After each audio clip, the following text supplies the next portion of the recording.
do you think you are, acting all high and mighty? There are plenty of women who can replace you as a wife, you know. You better watch your mouth.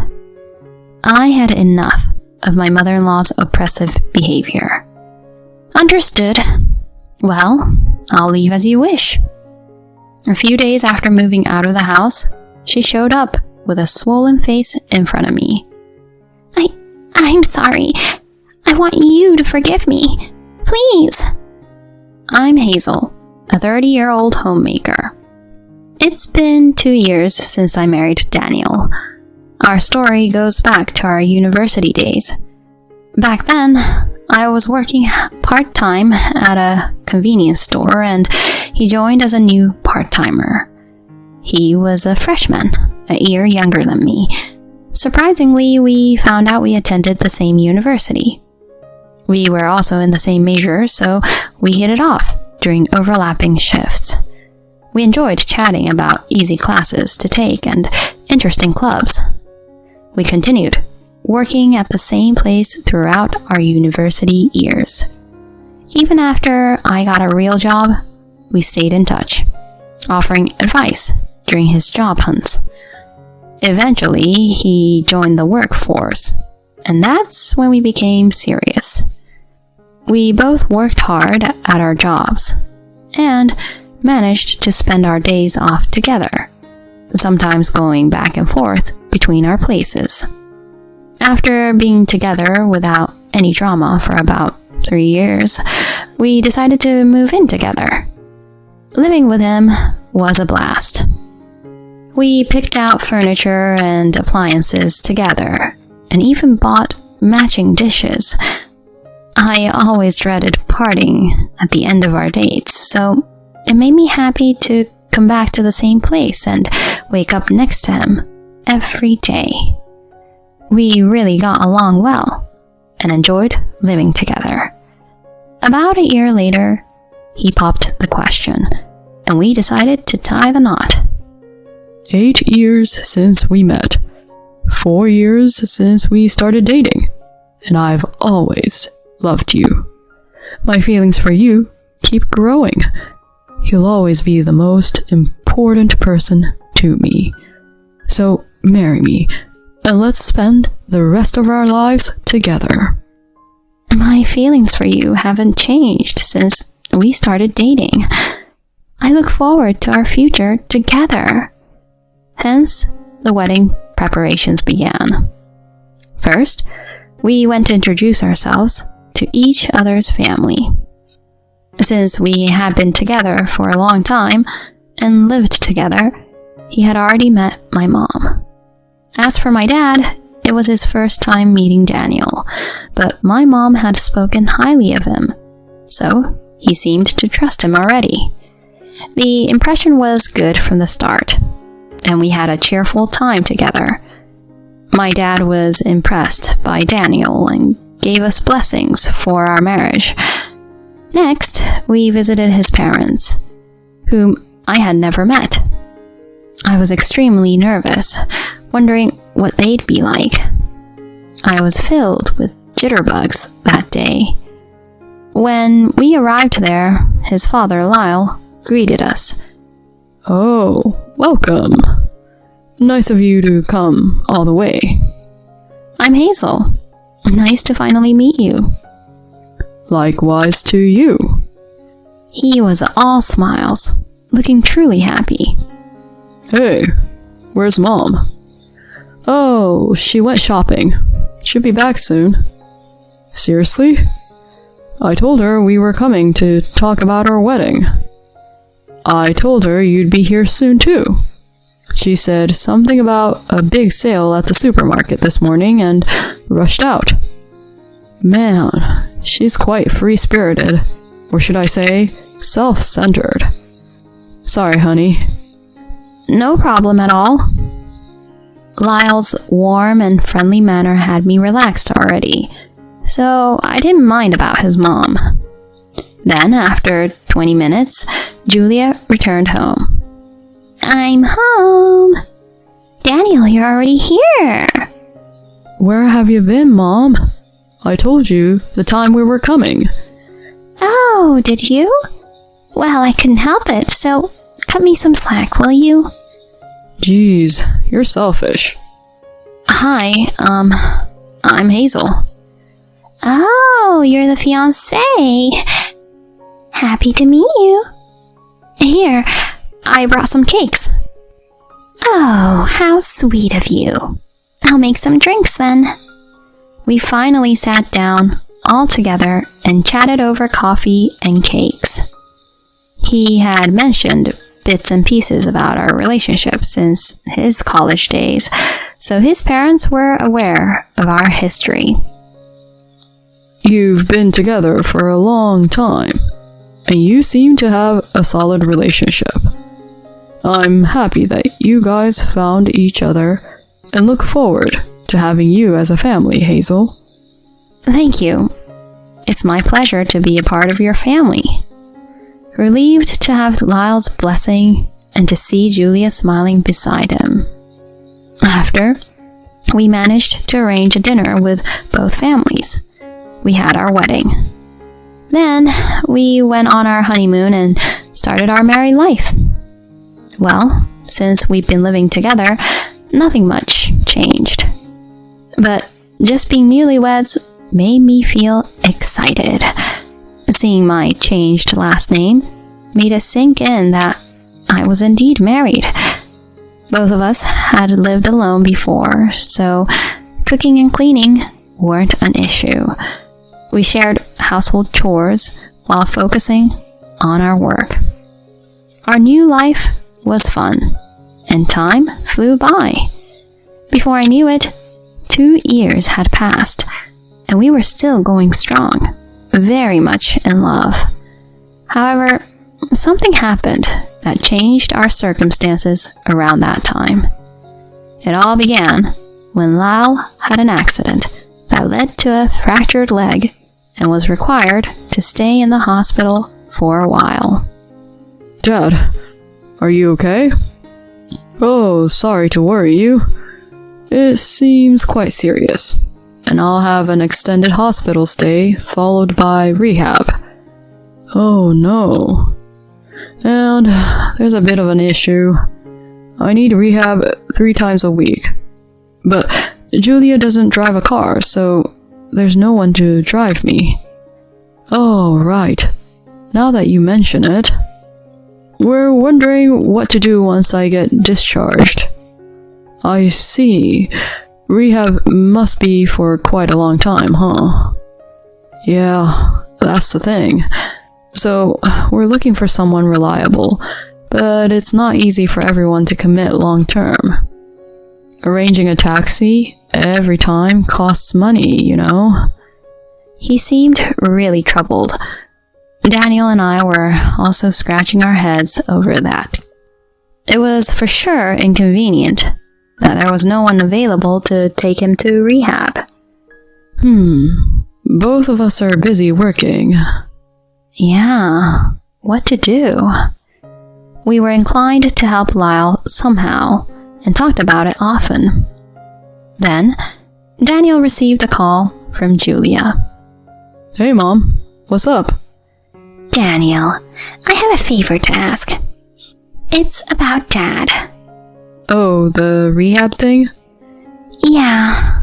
I hate to ask, but can you guys help him? We've thought about it, but we're both working, so it's difficult, you know? Please. I can't handle it alone. Would you consider moving in with us? What? Live with you guys?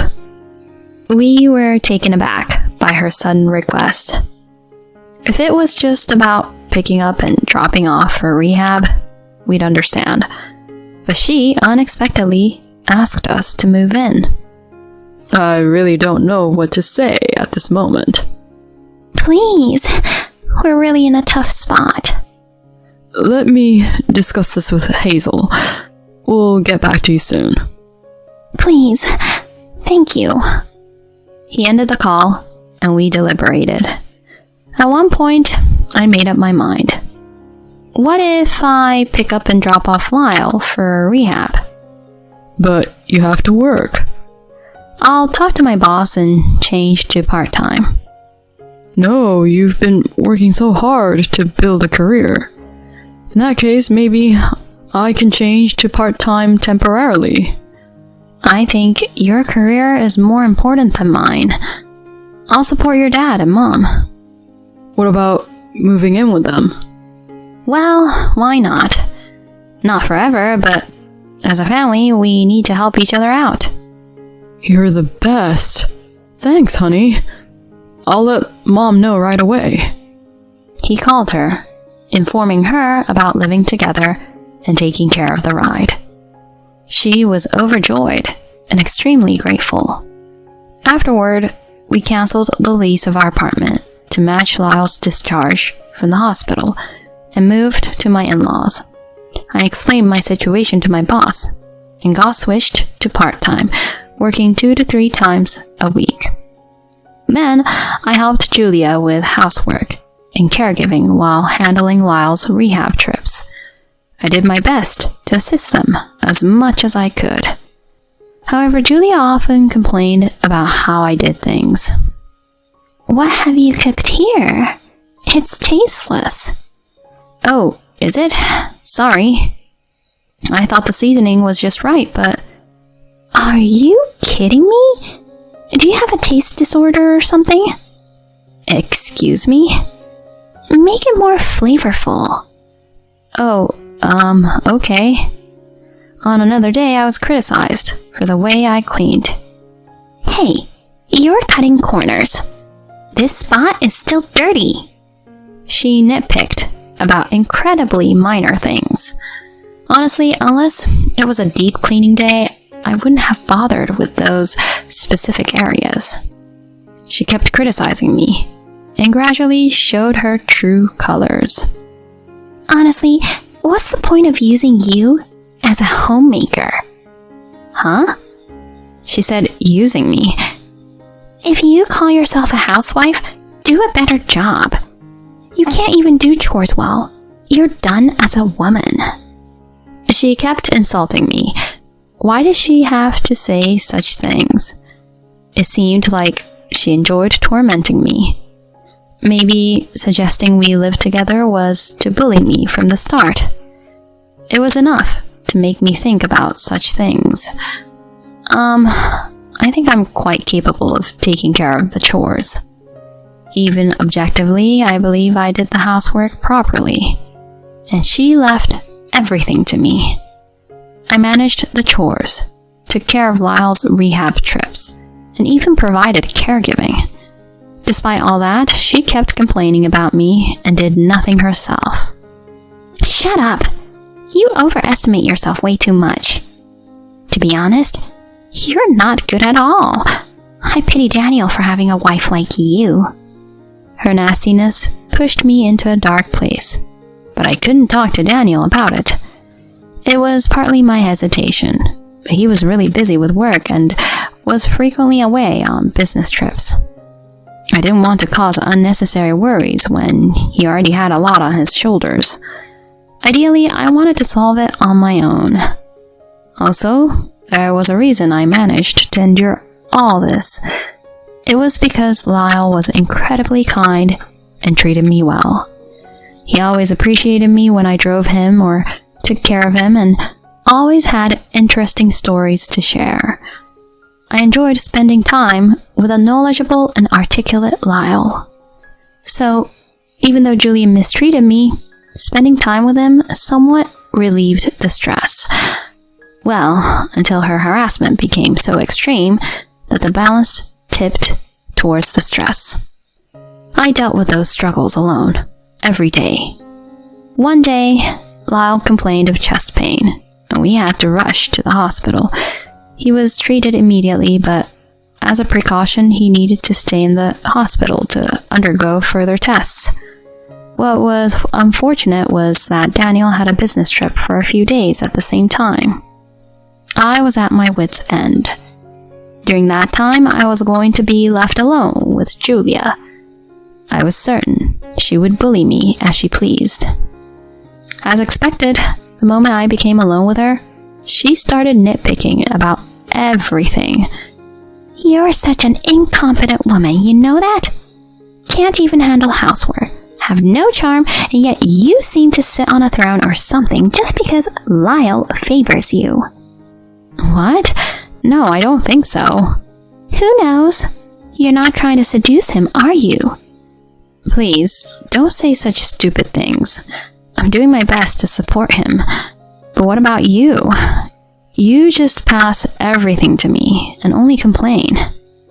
I couldn't help but talk back to her from the frustration that had been building up inside me. Then, she got furious, her face turning beet red. Who do you think you are? Acting all high and mighty? There are plenty of women who can replace you as a wife, you know. You better watch your mouth. I had enough of her oppressive behavior. Understood. Well, I'll leave as you wish. She gave me a smug look. Oh, great. Just do that. And don't you dare come back. Leave Daniel, too. Ignoring her, I started packing my stuff. I wanted to get away from her as soon as possible. I had to hold off on telling Daniel until later, but I knew he'd understand. As soon as I finished packing, I went to my parents' house. They were stunned to see me, but when I explained the situation, they sympathized and welcomed me warmly. I had been doing everything at my in-laws' place, so I was glad to be relieved from the chores and took a much-needed break. I explained what happened over the phone on the last day of Daniel's business trip. He was enraged after hearing it. Leave it to me. You can relax at your parents' place and wait for me. A few days after leaving the in-laws' place, Julia showed up with a swollen face in front of me. What do you want? I asked in anger, and suddenly she started weeping. I'm sorry. Please, forgive me. I've been terrible to you. I'll apologize as many times as it takes, so please. She repeatedly apologized, without minding the tears and snot flowing down. When I looked closely, her face and eyes were quite swollen. Then Daniel came up from behind. Mom, don't think everything will be okay just because you apologized. I'm really sorry, honey. If only I had noticed sooner. No, it's okay. I'm at fault for not mentioning it earlier. By the way, what happened to her face? Oh, about that. He explained the background. The day he returned was the same day Lyle came back from the hospital after the tests. As soon as Lyle arrived, he asked her why I wasn't around.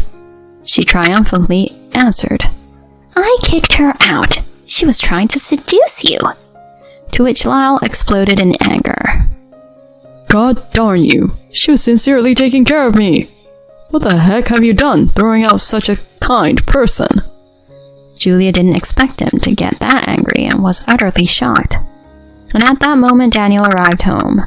Knowing the situation, he teamed up with Lyle and confronted her. They scolded her for hours, and she apologized to both of them until she ran out of tears. Because of that, her face and eyes ended up swollen. Then she was ordered to apologize to me, which led her to come to my parents' house. Thank you for your apology, Julia. So then... However, I can't forgive you. Oh, but why? How much do you think I've suffered? If I had done something wrong, I'd apologize. But clearly you are getting a kick out of bullying me, right? Do you think I can forgive being treated like a toy? I don't know if I can ever forgive you. No matter how much you apologize, I won't accept it. Oh, no, please. If you don't forgive me, I'll be kicked out of my home. I'll apologize as many times as you want. I'm begging you. So you just want to protect yourself, right? How can I forgive you if you're not even sincerely remorseful? I don't want to see you again, and I'll cut ties with you. I only want Daniel and Lyle around. Mom, this is our decision. Since you've tormented her, I can't turn a blind eye. I want nothing to do with you from now on. Please, don't say that, Daniel. How did it come to this? She crumbled to her knees. Daniel took the dejected Julia back home. Since she didn't get my forgiveness, Lyle kept his word and kicked her out of the house. After being thrown out, she was served divorce papers and ended up alone. She had no one else to rely on and found herself in a lonely life with no money at all. Currently, she's living in a rundown apartment and working a low-paying job. On the other hand, Daniel and I remained in the family home with Lyle, living happily together as a trio. Recently, we found out that I'm with a child. We're eagerly anticipating the day when we welcome the new addition to our family. Our life is much more peaceful and filled with laughter now.